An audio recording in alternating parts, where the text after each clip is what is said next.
कार्तिक मास का 16वां अध्याय। राजा पृथु ने कहा, नारद जी, ये आपने प्रभु शंकर की बड़ी अद्भुत कथा सुनाई है। कृपा करके आप मुझे ये भी बतलाइए कि उस समय राहु उस पुरुष से छूट करके कहाँ गया। जब राजा पृथु ने देवऋषि नारद से ऐसा प्रश्न पूछा तो देवऋषि जी ने कहा, उससे छूटने पर वह बर्बर नामक से विख्यात हो गया और मानो नया जन्म पाकर के उसने अपने आप को धन्य समझा तथा वह धीरे धीरे जलंधर के पास गया और वहां जाकर के उसने शंकर जी की चेष्टा की। उसे देख करके दैत्यराज को बड़ा क्रोध आया और उसने सब दैत्यों को सेना सजाने की आज्ञा दे दी। काल नेमी और शुंभ निशुंभ आदि सभी महाबली दैत्य तैयार होने लगे। एक से एक महाबली दैत्य करोड़ों की संख्या में निकल करके युद्ध के लिए सब बद्ध हो गए और महाप्रतापी सिंधुपुत्र शिवजी से युद्ध करने के लिए निकला। उसके आगे महर्षि शुक और छिन्न सिर राहु हुआ। फिर तो उसी समय जलंधर का मुकुट खिसक करके पृथ्वी पर जा गिरा। आकाश में मेघ छा गए और बड़े बड़े अपशकुन होने लगे। उधर इंद्र आदि सभी देवताओं ने एकत्र होकर के कैलाश पर जाकर के शिव जी के पास पहुंच करके ये सारा वृत्तांत कह सुनाया और ये भी कहा कि आपने जलंधर से युद्ध करने के लिए जो भगवान विष्णु जी को भेजा था वह उसके वशवर्ती हो गए हैं तथा लक्ष्मी सहित जलंधर के अधीन होकर के उसी के घर में सदैव निवास करते हैं। अब देवताओं को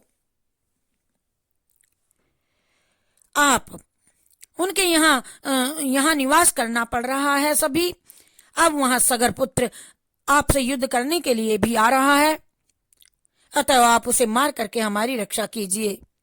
देवताओं से यह सब कुछ सुन करके शंकर जी ने भगवान विष्णु जी से कहा, पूछा, अरे हे ऋषिकेश, युद्ध में आपने जलंधर का संहार क्यों नहीं किया और बैकुंठ को छोड़ करके आप उसके घर में क्यों चले गए।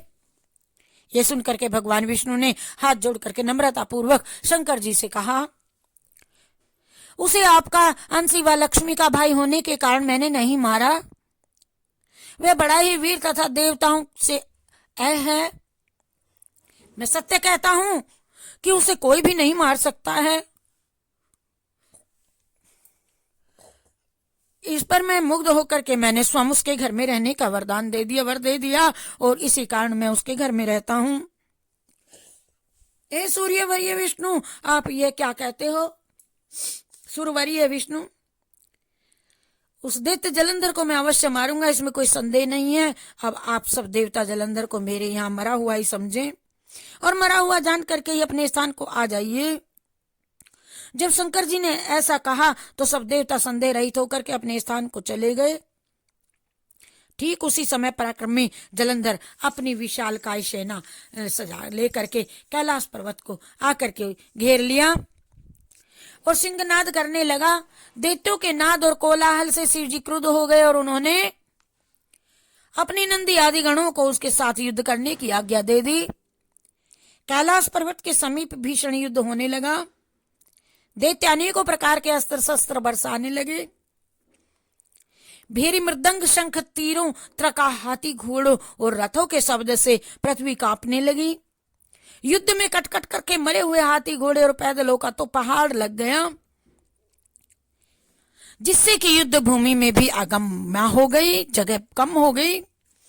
दैत्यों के आचार्य श्री शुक्राचार्य जी अपनी मृत संजीवनी विद्या से सब दैत्यों को जिलाने लगे। ये देख करके शिवजी गण व्याकुल हो गए और उनके पास जाकर के सारा वृतांत कह सुनाया। उसे सुनकर के भगवान रुद्र के क्रोध की सीमा न रही। वह अपने भयंकर रूप से दिशाओं को प्रज्वलित करने लगे। फिर तो उस समय उनके मुख से एक बड़ी भयंकर कृत्या उत्पन्न हुई। कन्या, जिसकी की दोनों जंघाएं ताल वृक्ष के समान थी, वह युद्ध भूमि में जाकर के सब असुरों का चर्बन करने लगी और तब युद्ध भूमि में इस प्रकार विचरते हुए वह शुक की सीमा समीप पहुंची और उन्हें शीघ्र ही अपने उदर में गुप्त कर लिया। फिर स्वयं भी अंतर्धान हो गए। शुक्र के गुप्त को हो जाने से दैत्यों का मुख मलिन पड़ गया और वह युद्ध भूमि को छोड़कर भाग गए। इस पर उनके शुंभ निशुंभ और कालनेमी आदि सेनापतियों ने अपने भागते हुए वीरों को रोक करके शिवगणों पर बड़ा कठिन प्रहार करना आरंभ कर दिया। और ऐसा ही शिव जी के नंदी आदि वीर गणों ने भी, जिनमें गणेश और स्वामी कार्तिकेय जी भी थे, अपने गणों को रोक रोक करके दैत्यों के साथ भीषण युद्ध करने लगे, आरंभ किया। हरि शरणम हरि शरणम हरि शरणम हरि शरणम हरि शरणम हरि शरणम हरि शरणम हरि शरणम।